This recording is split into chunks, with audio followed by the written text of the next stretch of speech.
My name is Hannah Carter, and the day my life ended did not begin with shouting.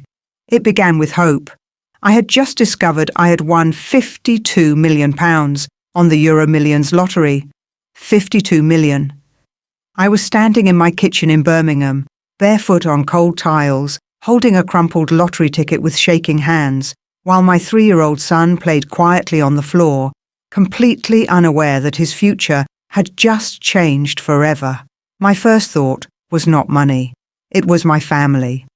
I thought of the house we could finally leave, the schools my son could attend, the pressure my husband would no longer have to carry. So I did the most natural thing a wife would do. I grabbed my coat, I picked up my son, and I rushed to my husband's office to tell him the news. I wanted to see his face. I wanted to hear him say, "We're going to be all right." But as I reached his office door, before I could knock, I heard laughter, soft, intimate, the kind of laughter that does not belong in a workplace. I froze. Then I heard a woman's voice say, "So when are you going to leave her?" And my husband answered, "Very soon. I just need to finish dealing with my wife first." My heart stopped. I stood there holding our child, listening as the man I trusted with my life planned my divorce, my financial ruin, and how to take my son away from me. In that moment, the lottery ticket in my pocket stopped being a blessing. It became a weapon. And I made a decision that would destroy everything my husband thought he controlled. If you want to hear how a woman went from being called a useless wife to quietly dismantling an entire life built on lies, comment number 1 right now and stay with me until the end. Before that day, if anyone had asked me what my life was like, I would have said it was ordinary. Painfully ordinary. I was not unhappy. I was not desperate. I was simply existing. My name is Hannah Carter. I was 31 years old, and I had been married to Oliver Carter for 5 years. Oliver was the first man I ever loved, the first man I ever trusted completely, the first man I believed would never hurt me. We met young. He was ambitious, charming, full of plans. He spoke about building something of his own, about creating a future where we would never have to worry. When he proposed, I believed every word he said.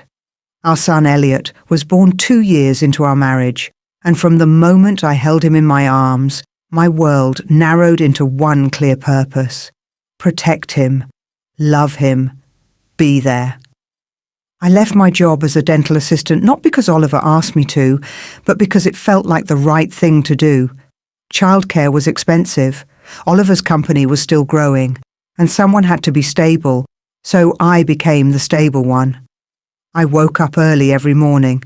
I prepared breakfast. I packed Oliver's lunch. I took Elliot to playgroup. I cleaned the house. I cooked dinner. I waited. My days blended into each other, measured not by dates or events, but by naps, meals, and bedtime stories. Oliver left the house early, sometimes before Elliot even woke up. He came home late, often after Elliot was already asleep. When he walked through the door, he was usually tired, sometimes irritable, sometimes distant. I told myself it was normal. Running a business was stressful. Construction contracts were demanding. Clients were difficult. Deadlines were brutal. That was what Oliver told me, and I believed him. We did not have savings, at least not that I knew of. Whenever I asked, Oliver would sigh and say, "Everything goes back into the company for now." It's how these things work at the beginning. Once we stabilize, things will get easier. I nodded. I trusted him. I had no reason not to. Money was tight, but not desperate. We lived in a modest house. We did not take holidays. I bought clothes only when necessary. I told myself it was temporary. Whenever Oliver snapped at me, I swallowed my words. Whenever he came home frustrated, I stayed quiet. I told myself that supporting him meant enduring the difficult moments. I told myself love was patience. Love was sacrifice. Love was not complaining. Sometimes, late at night, lying next to him in bed, I would watch his face in the dark and wonder why he felt so far away. But then Elliot would cry in his sleep, or Oliver would turn over and put an arm around me, and the doubts would fade. I did not suspect betrayal. I did not suspect lies. I suspected exhaustion. I suspected pressure. I suspected life. On the morning everything changed. Nothing felt unusual. It was a Tuesday.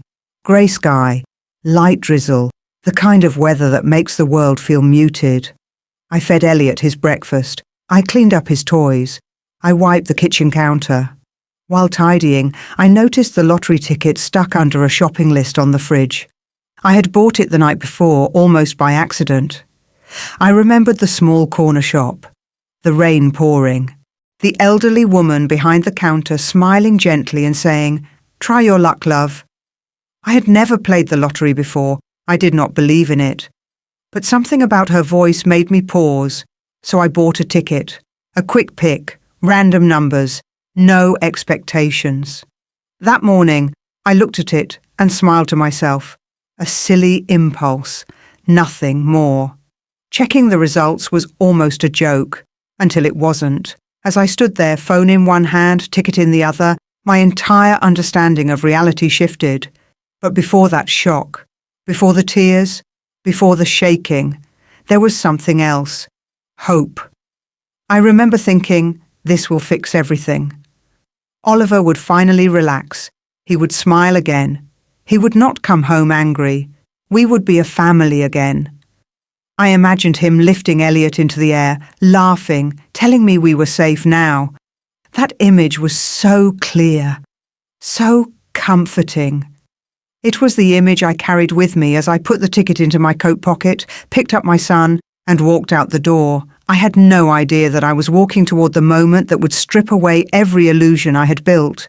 I had no idea that the man I believed I was saving was already planning to destroy me.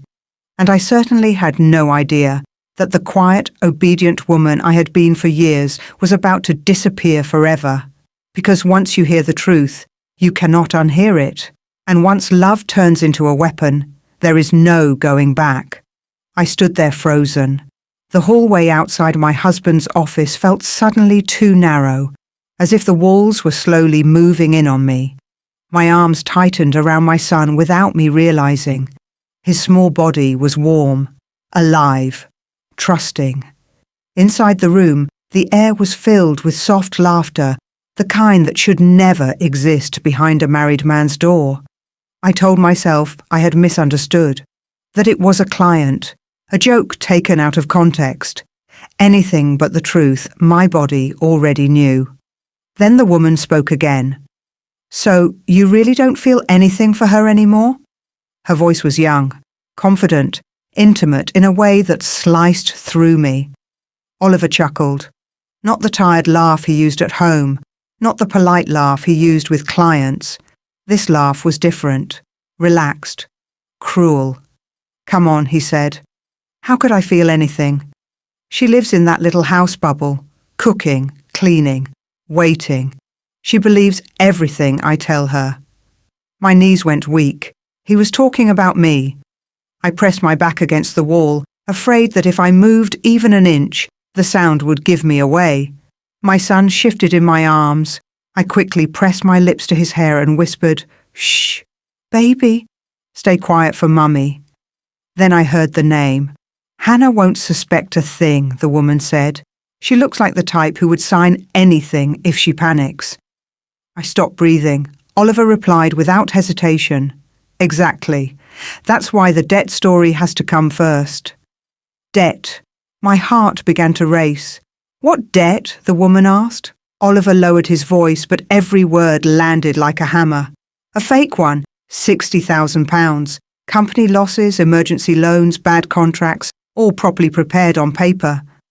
The woman laughed softly. "And she'll believe it?" Oliver scoffed. "She doesn't understand finances. She never has. She trusts me completely." I felt something inside my chest crack. "Once she thinks the company is collapsing," he continued, "she'll do exactly what I need her to do. She'll sign the divorce papers. No assets, no maintenance, no arguments." The woman paused. "And the child?"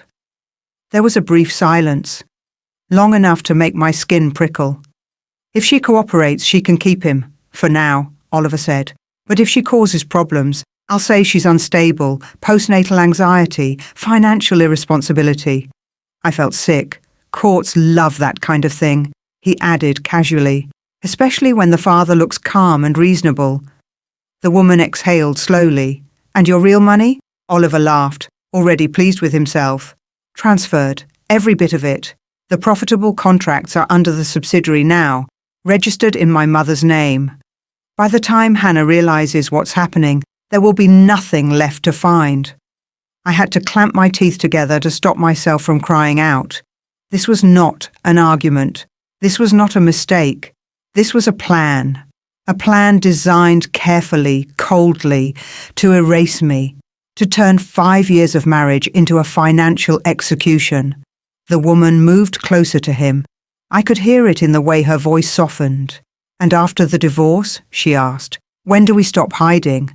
Oliver answered without a second of doubt. Immediately, I'll move out, we'll make it official, and once everything stabilizes, we can talk about our own family. My vision blurred. I looked down at my son. His eyelashes rested softly against his cheeks. His fingers curled into my jumper, trusting me completely. In that moment, something fundamental broke. Not my heart, my innocence. I realized that the man inside that office did not see me as a wife. He saw me as an obstacle, something to be removed quietly. The ticket in my pocket felt heavy, unreal. A ridiculous contrast to the danger I was standing in. If I walked in there now, if I screamed, if I confronted him, I would lose. I would become the hysterical wife, the unstable mother, the woman who overreacted, and he would win. So I stayed silent. I listened. I memorized every word, every detail, every weakness in their confidence. Because when people believe they are untouchable, they speak freely.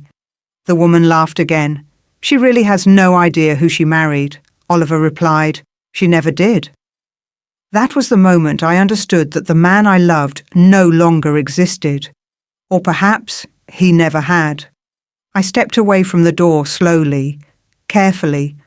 My legs were shaking, but my mind was suddenly very clear. I walked back down the hallway like a stranger, like someone leaving a crime scene with the evidence already burned into her memory. The receptionist smiled when she saw me. Did you see Mr. Carter? I forced my lips to move. Not today. I forgot something at home. She nodded, already looking back at her screen. Outside, the air hit my face like cold water. I did not cry. Not yet. I held my son tighter, as if my grip alone could protect him from the world that had just revealed itself to me. In the taxi, as the building disappeared behind us, the tears finally came. Silent, violent, shaking my entire body. I was no longer a wife. I was prey, and prey that knows it is being hunted has only two choices: run, or learn how to bite back.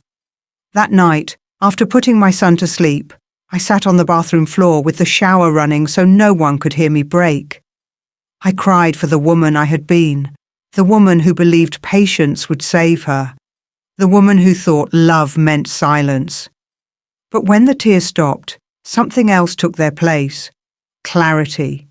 Because if I had not bought that lottery ticket, if I had not gone to that office, I would have signed those papers blindly. I would have walked away with nothing. No money, no protection, no future, and eventually, no child. That was the moment I stopped being afraid. If you are listening to this, and you have ever trusted someone completely, only to realize too late that they were already planning your downfall, stay with me.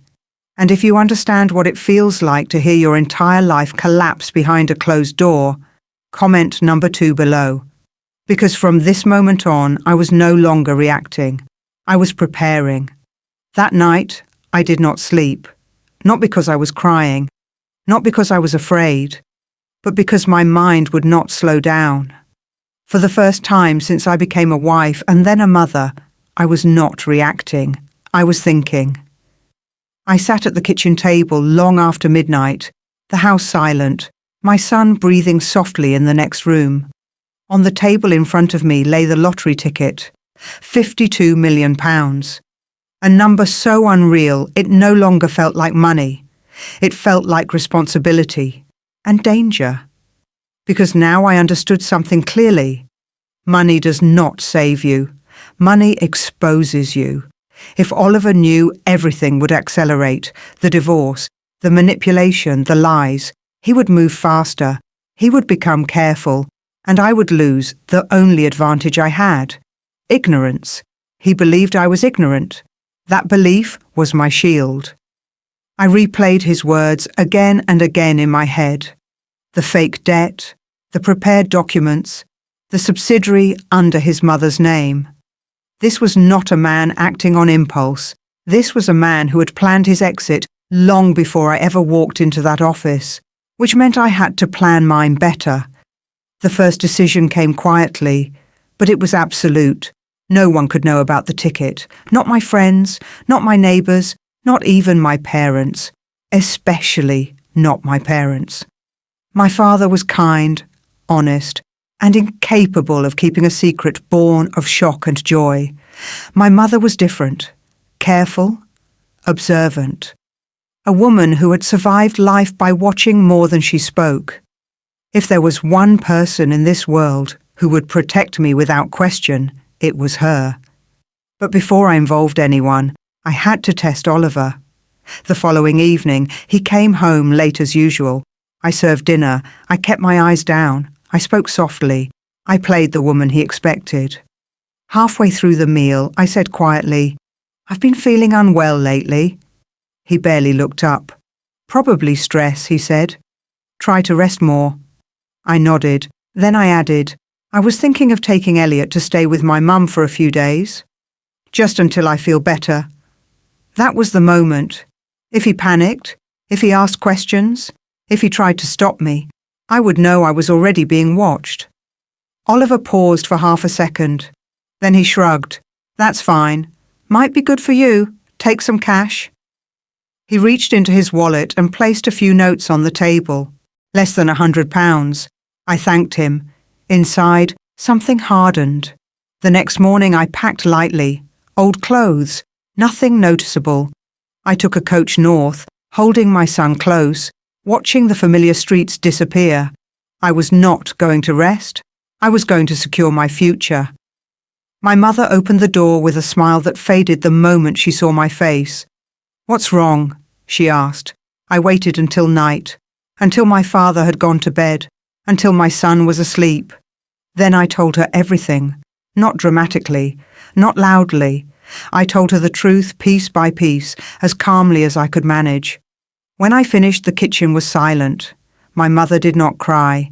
She did not shout. She simply said, "Give me the ticket."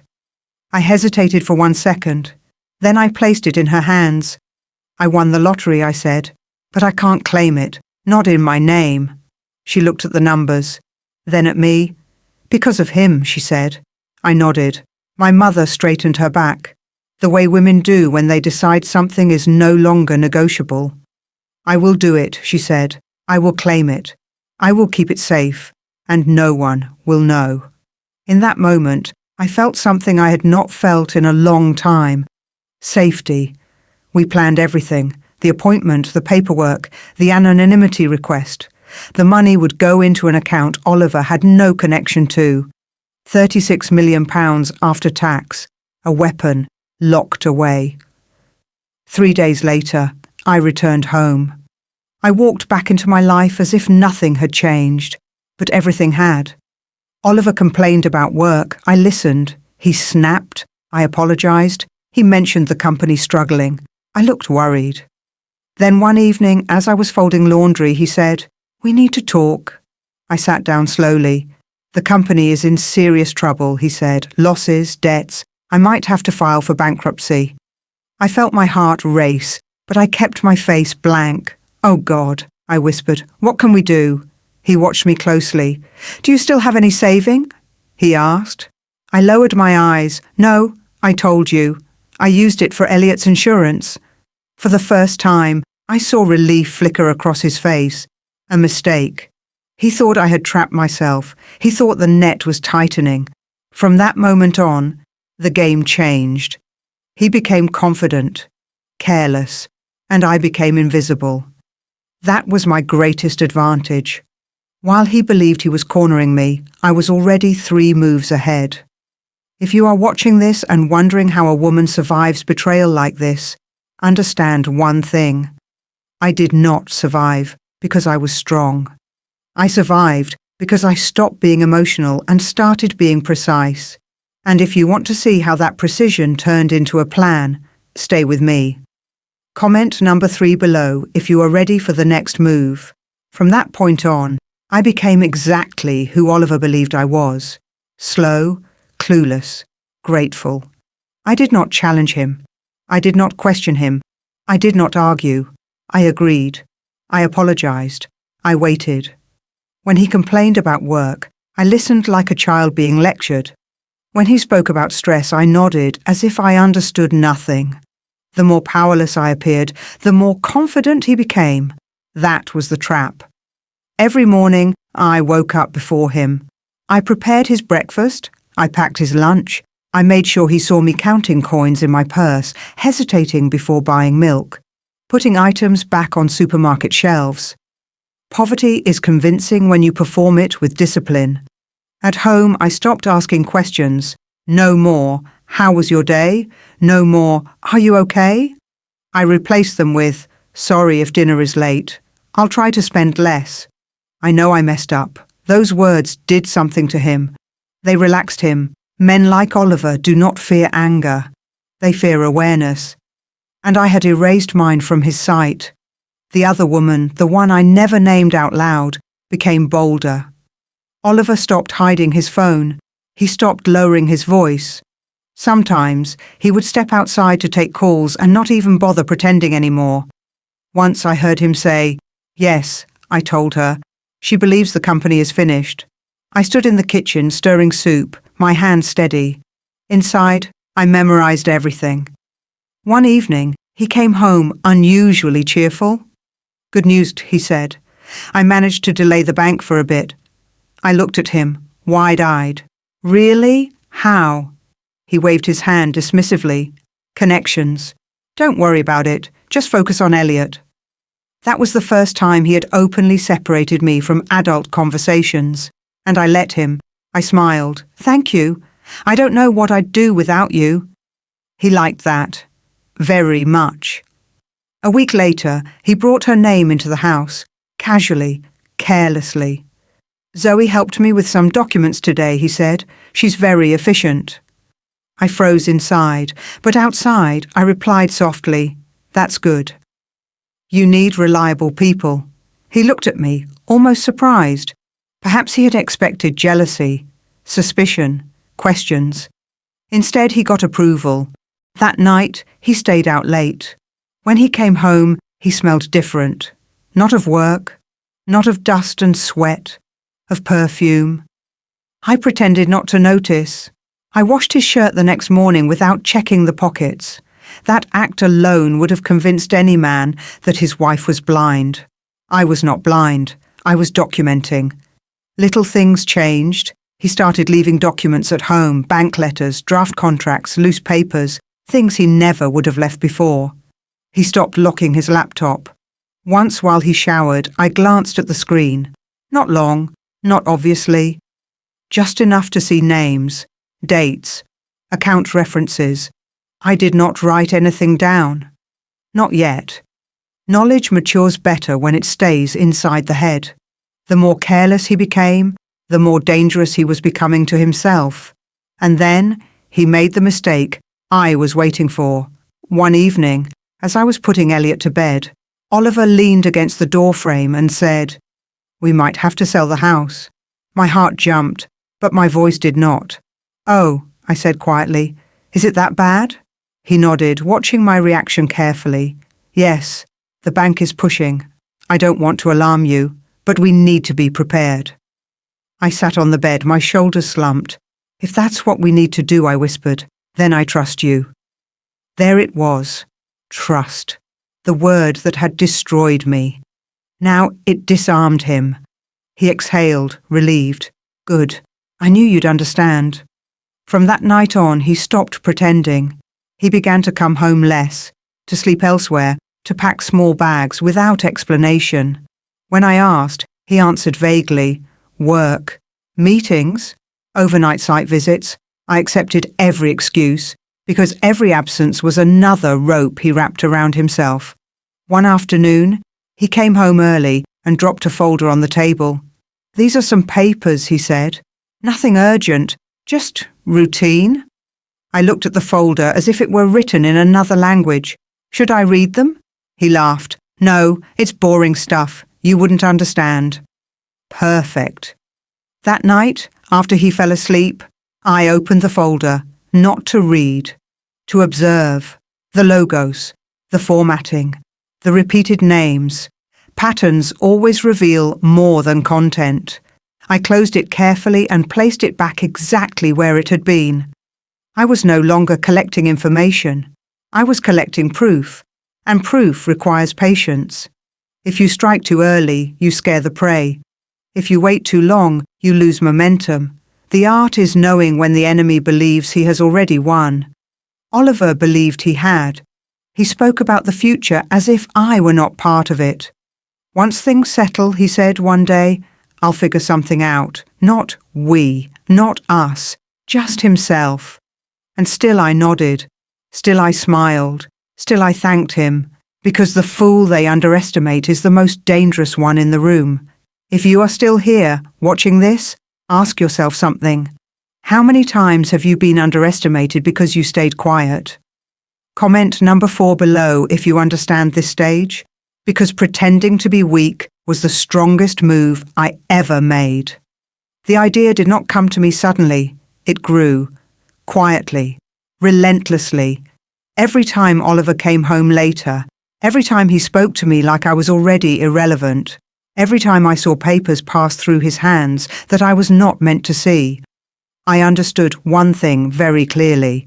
If I waited for him to destroy himself, I might lose control of the timing, and timing was everything. So I made a decision that frightened me even as I committed to it. I would step into his world, not as his wife, not as an equal, but as someone invisible. The following evening, while Oliver was getting ready to leave again, I spoke from the kitchen. "Oliver?" I said softly. He paused. "What?" "I was thinking," I continued, "if the company is really struggling, maybe I could help somehow." He laughed, not unkindly. "Not yet."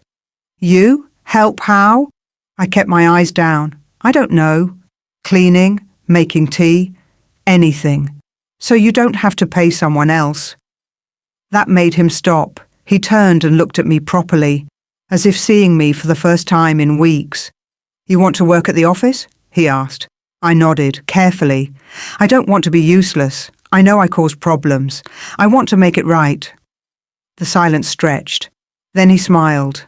Not warmly, but with something close to satisfaction. "If that's what you want," he said, "fine.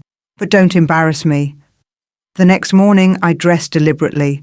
Old shoes, a faded coat, no makeup.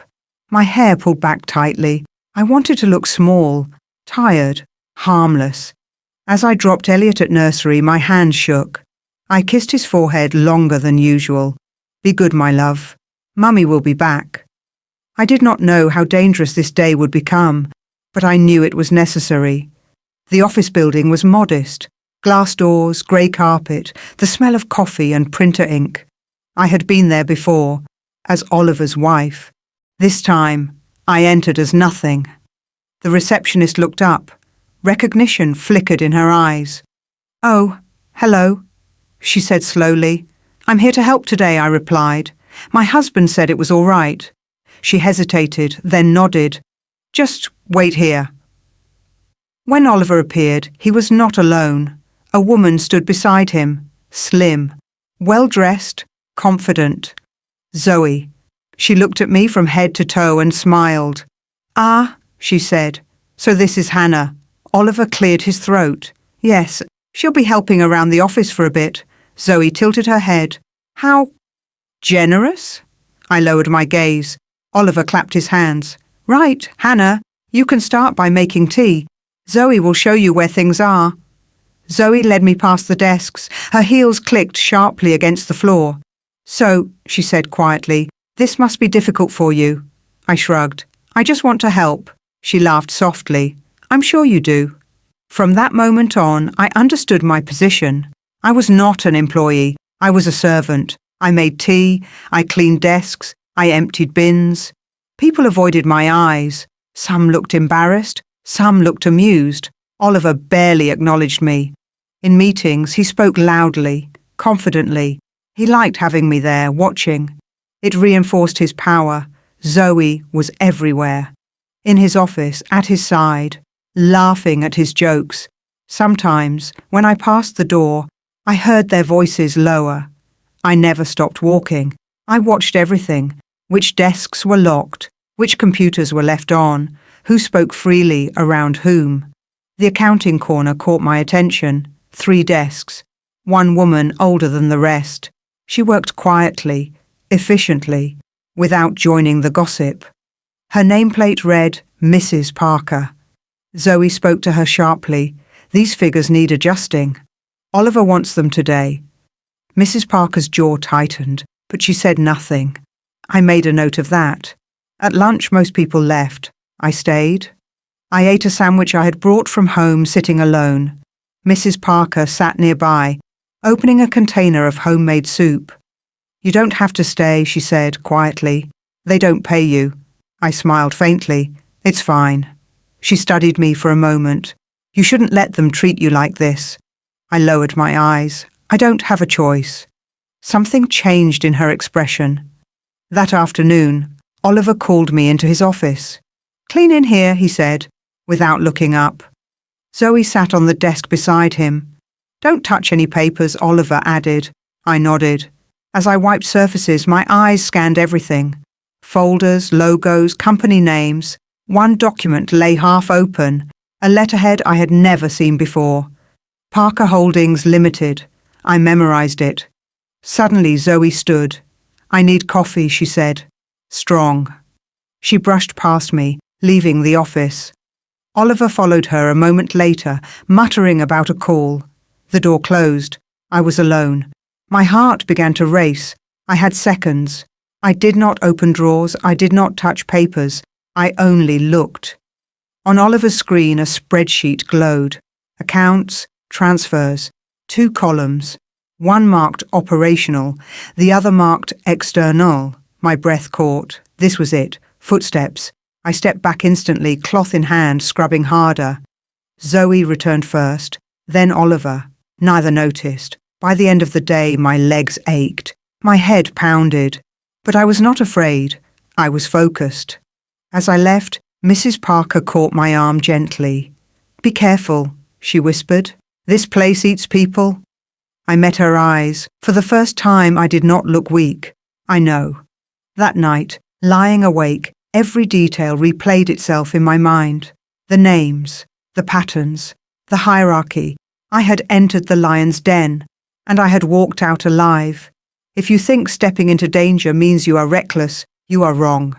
Sometimes it means you are finally ready.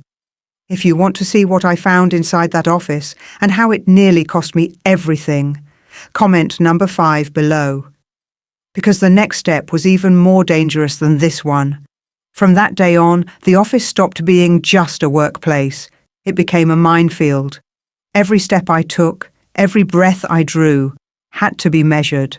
One wrong movement, one wrong look, and I would be exposed. Oliver had grown careless, but Zoe had not. She watched me, not openly, not aggressively, but with the quiet curiosity of someone who senses that something does not add up. I could feel her eyes on my back whenever I passed her desk. I could hear the pause in her voice when she spoke around me. I stayed invisible. I cleaned. I served tea. I kept my head down. And I listened, because people speak most freely when they believe you are beneath notice. The walls in that office were thin. The doors were rarely fully closed. Conversations leaked. Whispers slipped out and hung in the air long after the speakers had moved on. I learned the rhythm of the place. Morning meetings meant raised voices. Lunch meant careless talk. Late afternoons were the most dangerous. That was when secrets surfaced. One afternoon, as I was wiping the counter near the meeting room, voices rose inside. Oliver's, Zoe's, and a third man I did not recognize. I slowed my movements. "I told you this would be flagged," the man said. "Those transfers are too obvious." Oliver replied sharply, "They won't trace it. It's clean." Zoe lowered her voice. "Clean is not the same as invisible." My pulse began to thud in my ears. The door was ajar, just enough. "The subsidiary account can only take so much," the man continued. "If this comes out, you won't just lose the company." Oliver scoffed. "You worry too much." I held my breath. "And the wife?" the man asked. "She knows nothing?" Zoe answered before Oliver could. "She's harmless, barely functioning." Something cold passed through me. Oliver laughed. "She's already broken. Once the paperwork is done, she'll disappear." The man hesitated. "And the child?" There was silence. Then Oliver spoke slowly. "If it comes to it, I'll say she's unstable. The courts will believe me." My fingers tightened around the cloth. This was it. This was no longer suspicion, no longer assumption. It was intent. I stepped back quietly as footsteps approached the door. The meeting ended. The door opened. They walked out. None of them noticed me. That night, I did not write anything down. I lay awake, replaying every word, every tone, every pause. Memory became my notebook. The next day, the atmosphere shifted. Zoe was tense. Oliver was irritable. Something had gone wrong. Late in the afternoon, I was emptying bins near Oliver's office when I heard raised voices again. This time, the door was closed, but not sealed. "You told me this was handled," Zoe snapped. "The bank called." Oliver's voice dropped. "Lower your voice." "They're asking about Parker Holdings," she hissed. "That name is surfacing too often." My stomach tightened.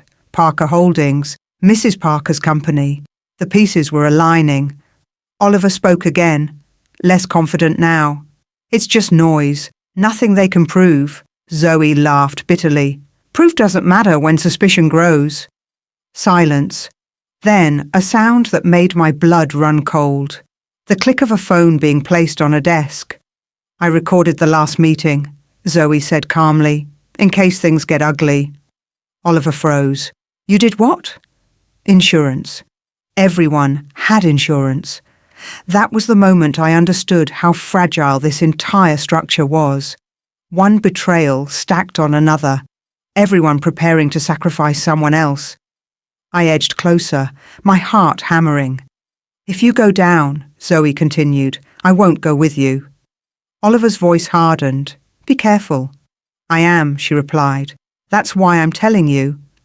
Footsteps again. I retreated, my hands trembling. That night, Mrs. Parker approached me as I was leaving. "You shouldn't be here after hours," she said softly. I looked at her, really looked. There was something in her eyes, recognition, concern. "I know," I replied, "but I need to be." She hesitated. Then she said, "They're not as careful as they think." I said nothing. She leaned closer. "If you're listening, make sure you listen all the way." Then she walked away. From that moment on, the risk multiplied. I started noticing things. Files being shredded late at night, emails deleted quickly, glances exchanged when I entered a room. Zoe confronted me once, cornering me near the kitchenette. "You're very quiet," she said, "always watching." I smiled nervously. "I'm just doing my job." She studied my face, then smiled back. "Good." But her eyes did not soften. The tension became unbearable. Every door felt like a threat, every conversation like a trap. And yet the evidence was stacking up. Transfers, recordings, witnesses. They were turning on each other. I did not need to steal anything. I only needed to remember. One afternoon, as I passed the meeting room again, I heard Oliver's voice crack. "If this leaks, I'm finished," Zoe replied coldly. "Then maybe you should have been more careful." I stepped away, my legs weak. This was the edge. One wrong move now, and I would be exposed. But if I stepped back, I would lose momentum. This was the most dangerous point of the entire plan. Because when secrets start to surface, desperation follows. And desperate people make reckless choices. If you are still listening, understand this. The most dangerous moment is not when you know the truth. It is when the people hiding it realize they are running out of time. If you want to know what happened when desperation took over, comment number 6 below. Because the next step nearly destroyed me. Silence became my armor, not the kind of silence that comes from fear, but the kind that is chosen, measured, intentional, sharp. I stopped asking questions. I stopped reacting. I stopped looking surprised. I became background noise, and that was exactly what they needed me to be. Because when people believe you are harmless, they stop hiding their teeth. After the conversations I overheard, I knew one thing for certain. They were nervous. Not enough to run, not enough to stop, but enough to make mistakes. Oliver began arriving late and leaving early. Zoe spent more time on the phone, her voice low, her back always turned. Files started moving, emails were sent and deleted within minutes. Names I had never heard before were suddenly spoken out loud. And I listened. I listened while wiping desks, while refilling the printer, while emptying bins that contained shredded paper that should never have existed. I did not touch anything. Touching leaves traces. Silence leaves none. Every evening when I returned home, I replayed the day in my head. Voices, numbers, timelines. I was building a map. The hardest part was resisting the urge to act. Because once you see the truth, inaction feels like betrayal of yourself. But I had learned something crucial. Truth without timing is useless. One afternoon, the tension snapped. Oliver stormed out of his office, face flushed, jaw tight. Zoe followed, her heels striking the floor too loudly. They did not notice me at first. "Lower your voice," she hissed. "People can hear." "I don't care," Oliver snapped. "They're asking questions, real questions." "About what?" she asked. "About the accounts, about transfers, about why Parker Holdings keeps appearing." My chest tightened. "They can't prove anything," Zoe said quickly. "You said everything was clean." "It was," Oliver replied, "until someone started digging." There was a pause. Then Zoe asked quietly, "Is it her?" Oliver scoffed. "Don't be ridiculous. She barely understands what a spreadsheet is." I lowered my head further, heart pounding. "Then who?" Zoe pressed. "I don't know," he said. "But someone is watching." They walked away. I stayed where I was, hands shaking. That night, I realized the margin for error had vanished. This was no longer about gathering. It was about surviving long enough to finish.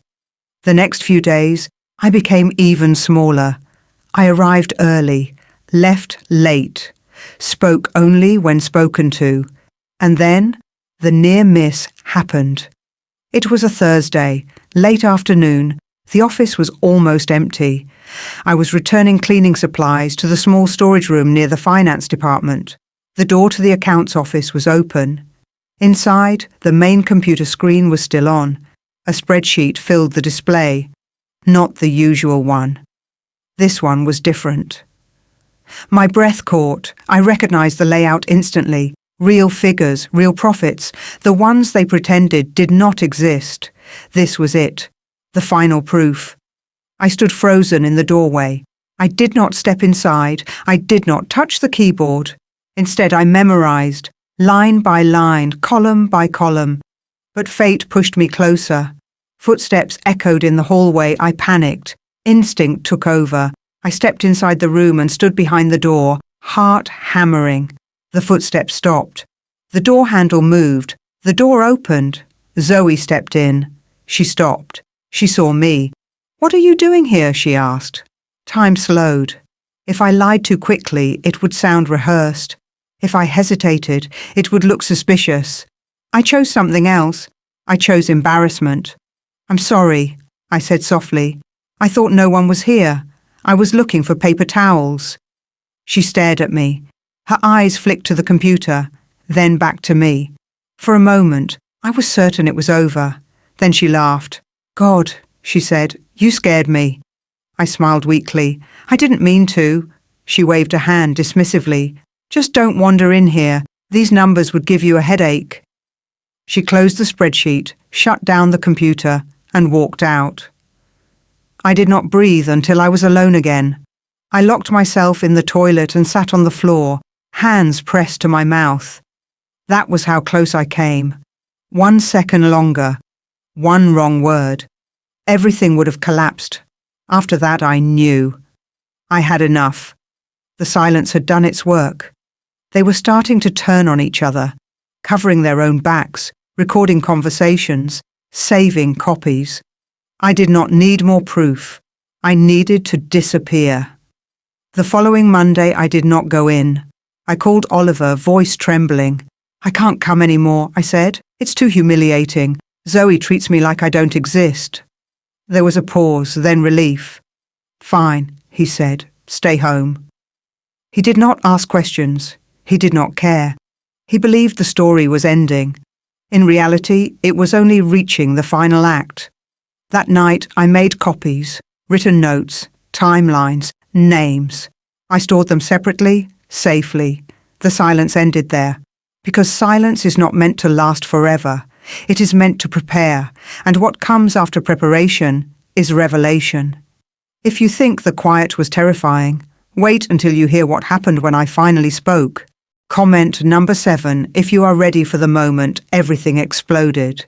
There is a moment in every war when shouting becomes useless, when anger becomes noise, and silence turns into strategy. That moment arrived for me the day I stopped listening and started preparing. I did not confront Oliver. I did not threaten Zoe. I did not demand explanations. I did something far more dangerous. I went quiet. Not visibly quiet. Legally quiet. The kind of silence that happens behind closed doors, with files, appointments, and signatures. I began with one question. Who could destroy Oliver without ever touching him? The answer was simple. The law. But not the dramatic kind. Not police sirens or courtrooms. Not yet. This was about positioning, about framing, about timing. I needed someone who did not care about my marriage, my tears, or my betrayal.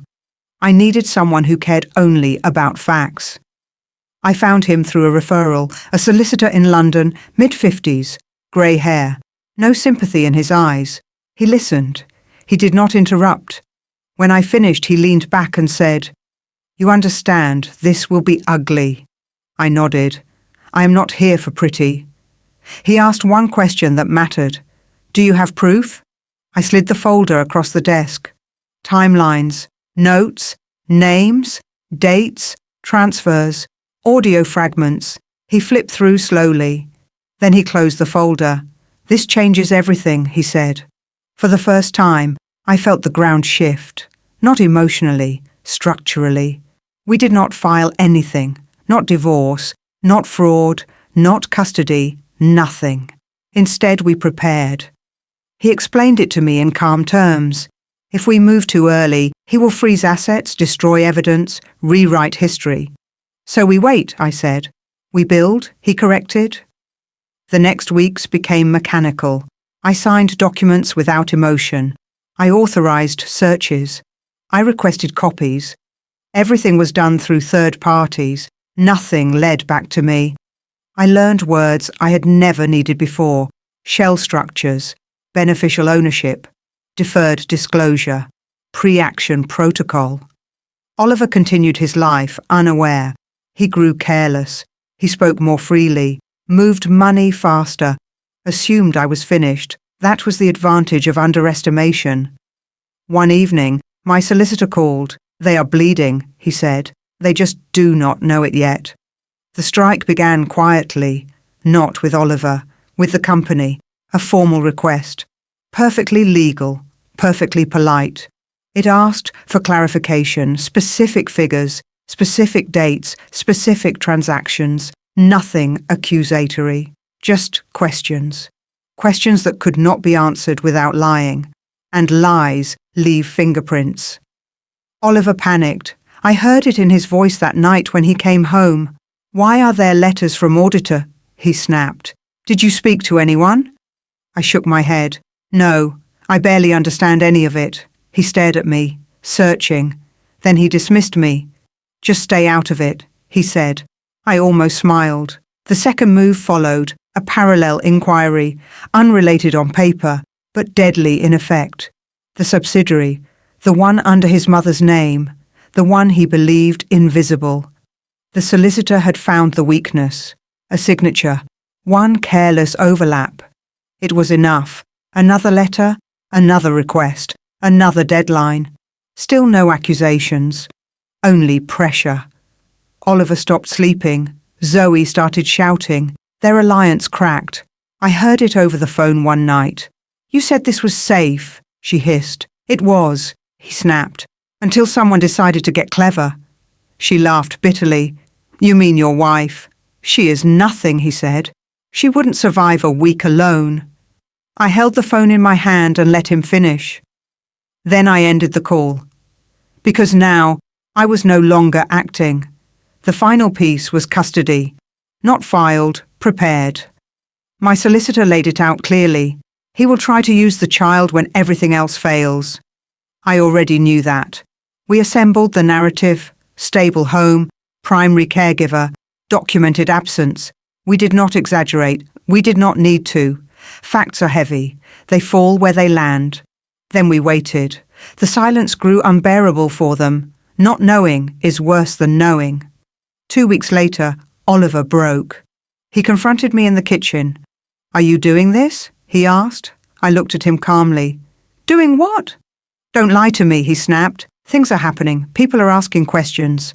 I shrugged. "I stay at home. You told me to." He stared at me, and for the first time he looked unsure. That was the moment the power shifted. He did not know what I knew, and he did not know what was coming.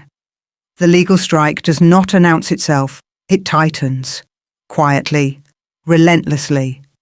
By the time the papers arrive, the outcome is already decided. If you think revenge looks like shouting, you have never watched a man realize the law has turned against him. Comment number 8. If you are ready for the moment he finally understands he has already lost. The collapse did not begin with shouting. It began with headlines. I woke up to my phone vibrating on the bedside table.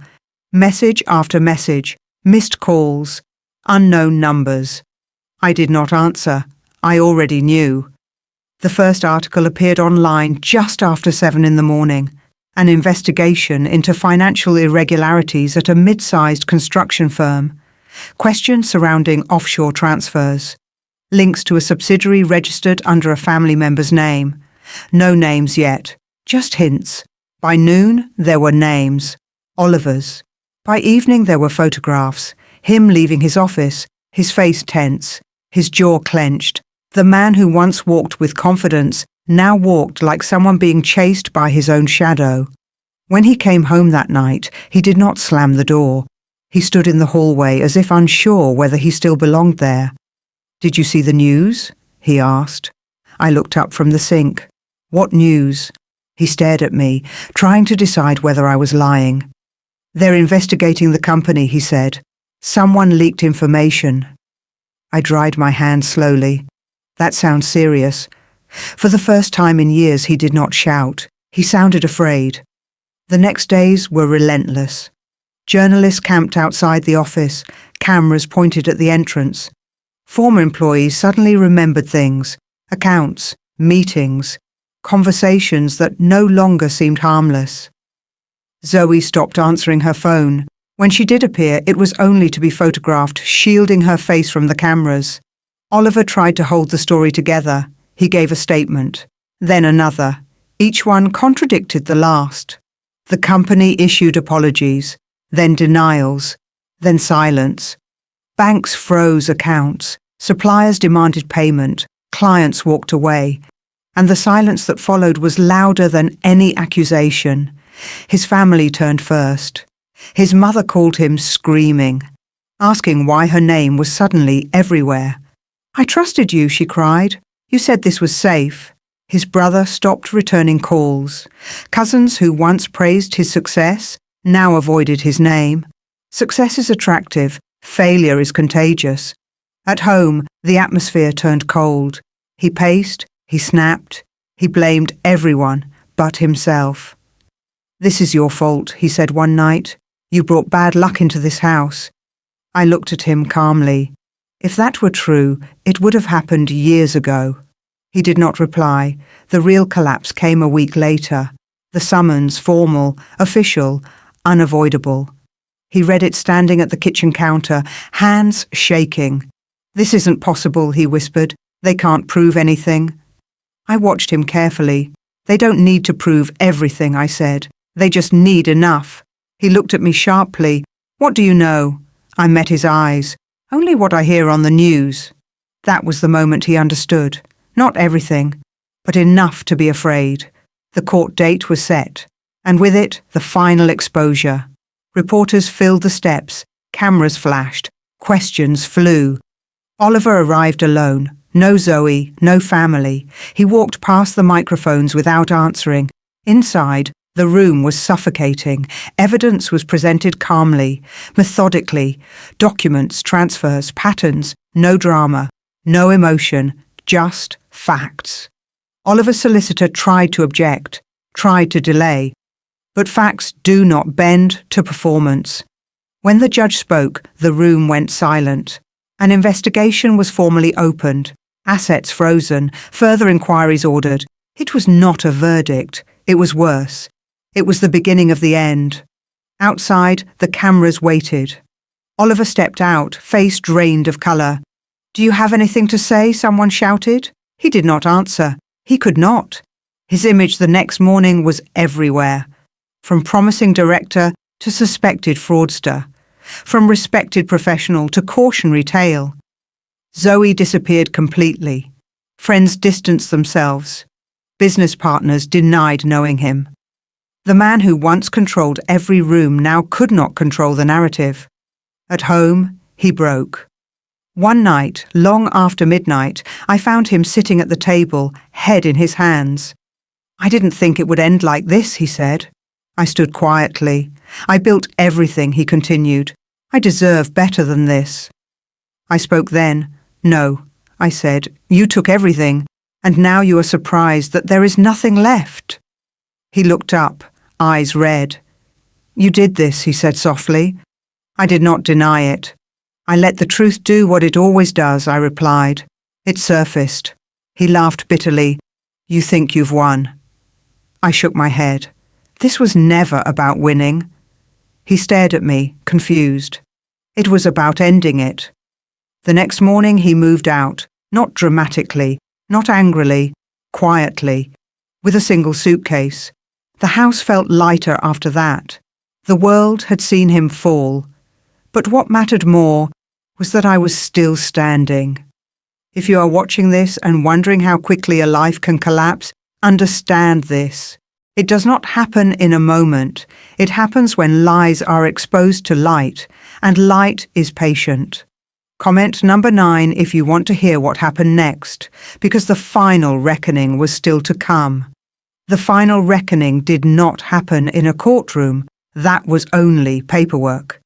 The real ending came later, on a grey morning, with rain hanging low over the city, and the air thick with things that could no longer be undone. The divorce was granted quietly. No drama, no speeches, no second chances. A judge glanced at the file, confirmed the signatures, and ended a marriage that had already died long before the law caught up.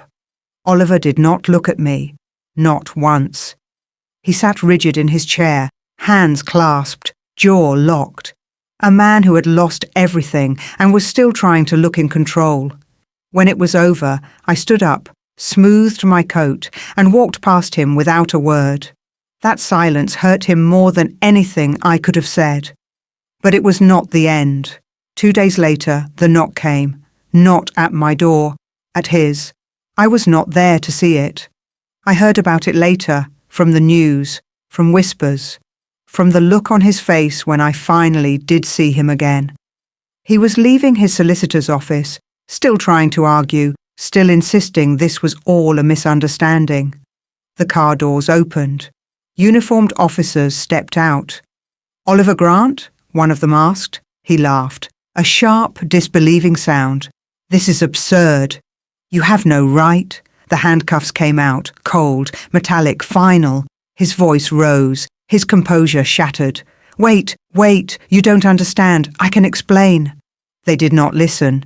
People stopped. Phones came out. Cameras followed. The man who once controlled rooms now stood frozen on the pavement, hands behind his back, reality finally catching up. That was when he saw me, standing across the street, watching. I had not planned to be there. But something in me knew. This was the moment. His eyes locked onto mine. Shock, rage, betrayal. All the emotions he had handed to me now tearing through him at once. "You," he shouted, trying to break free. The officers tightened their grip. I walked toward him calmly, slowly. The world seemed to narrow until there was only us. "Stay back, Mom," one officer warned. "It's all right," I said quietly. "I just want a word." Oliver was shaking now, his face twisted with fury. "You did this," he spat. "You ruined me." I stepped close enough that only he could hear me. And I smiled. Not cruelly, not triumphantly, just truthfully. "Do you remember the day I came to your office?" I whispered. "The day I turned around and walked away?" His breathing hitched. "I had something in my bag," I continued. "Something I never told you about." His eyes searched my face, desperate, confused.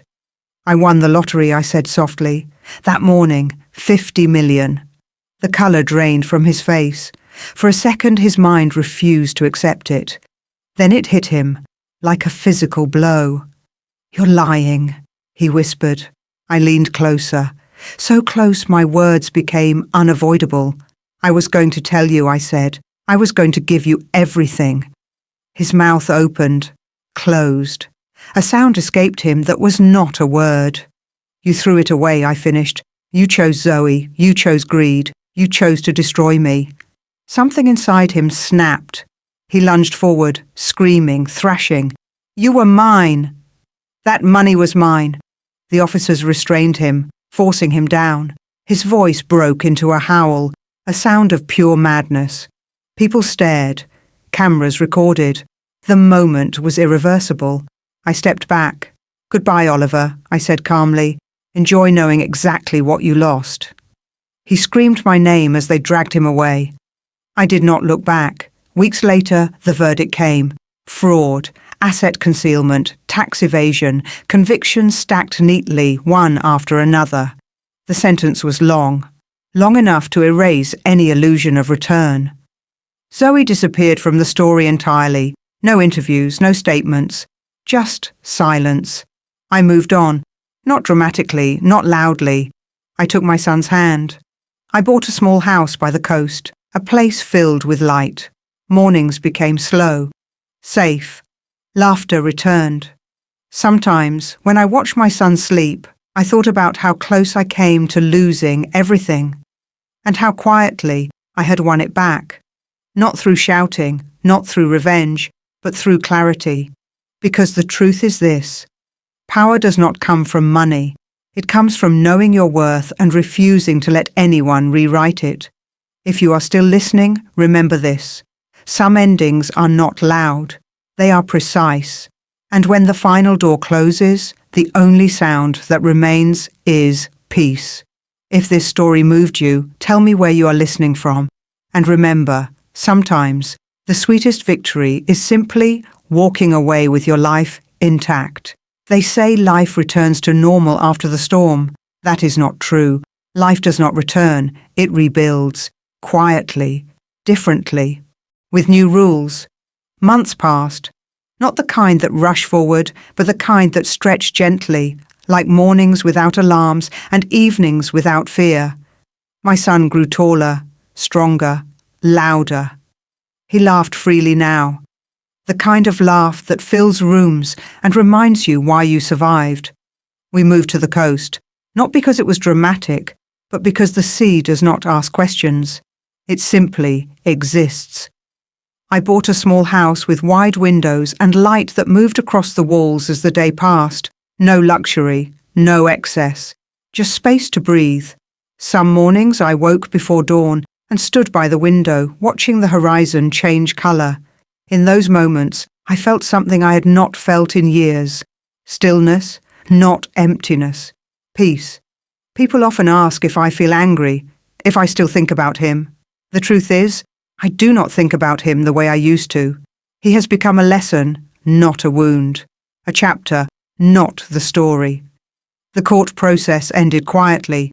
No more headlines, no more cameras, just documents, signatures, and finality. I did not attend the last hearing. I was at the beach, holding my son's hand, watching him run towards the water. Some endings do not require witnesses. They require distance. I began working again, not to prove anything, but because I wanted to. I chose projects that mattered. People who spoke honestly. Partners who did not confuse power with control. I learned to say no without explaining myself. That was new. Friends returned slowly. Some apologized. Some did not. I learned who stayed and who only watched. And I was fine with that.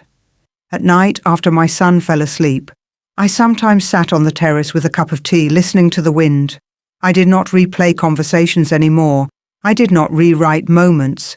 The past stopped knocking.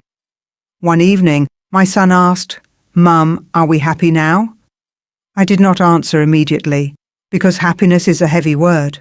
But then I smiled and said, "Yes, we are safe, and that is even better." He nodded, as if that made perfect sense. I realized something then. I did not need justice to heal. I needed freedom. Freedom to choose silence. Freedom to choose joy. Freedom to choose myself. Money helped, yes.